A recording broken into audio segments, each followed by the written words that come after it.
What's up, everybody? Cam Hawkins with Spawn on Me here, and I'm with my good friend Charlie Wacholz, freelance extraordinaire. And while we're here at SGF, we took a little break away from the SGF festivities, and we got hands-on with Dragon Quest III HD-2D Remake. Charlie, you have never played a Dragon Quest game before, so what was your time with this game? Yeah, I was literally telling Cam before we started filming, the most experience I have with Dragon Quest is playing Hero in Smash. So as a all but newcomer, you know, I've seen videos, I've gotten it through cultural osmosis, but I really liked it. It's just so charming, right? You look at all these enemies, obviously the iconic slime, but you have other ones too, and it's just so hard not to love Dragon Quest. Yeah, I agree. I just recently played Dragon Quest III for the first time on the Switch, and seeing that, which I thought was really great, to this is just night and day. It is absolutely stunning, in my opinion, the best like HD 2D game that we've gotten visually yet. The way that they've updated the battle system to have the behind the back, choosing your commands, showing the party, and then when the attacks are going,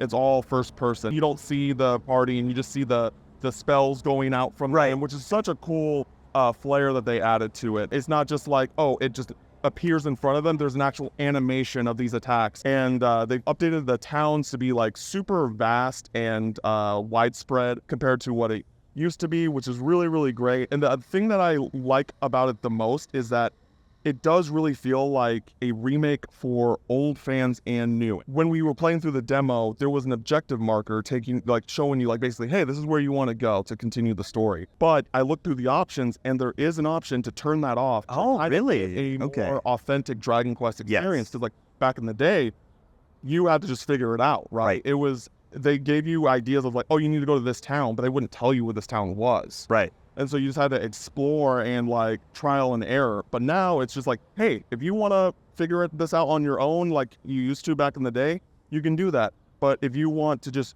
get through the story, go from to the next objective marker, you can do that as well. Yeah. And no, and I feel like it does a great job in general of modernizing a lot of things. Like, again, I haven't played, so I don't know the exact granularity of it. But I feel like a lot of these older school RPGs have a tendency to maybe abbreviate things, even where it might make certain things not just, hey, we don't have this thing marked on a map for you, but hey, this is this item, but we can't fully explain it because there are character limits and really, really small file sizes on these original games. And I didn't run into that. In fact, I found a lot of the flavor text to be surprisingly really charming. Yes, the writing in Dragon Quest has always been really funny to a certain extent. But I mean, even the menus even were really cheeky.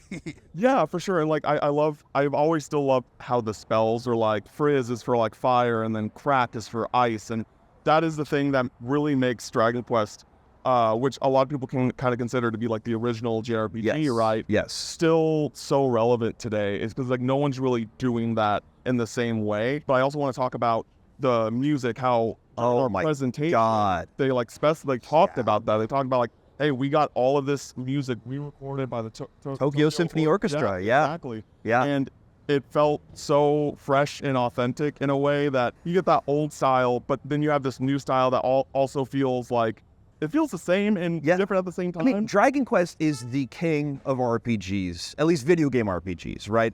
I don't know if there's much disputing that, and having that music gives it so much weight to it. Yes. You know, you go back and you see these things, and it's great that they are preserved so well as far as video games from that era go, but having a re-recorded version with the symphony, I mean, the bar was set very high in recent other RPG remakes like Persona, Final Fantasy, but this is really, really killer. Yeah, I agree completely. I really can't wait for this to come out. But that's everything we have on Dragon Quest HD-2D Remake. I'm Cam, that's Charlie, and you can follow everything on Spawn on Me at our YouTube and TikTok channels.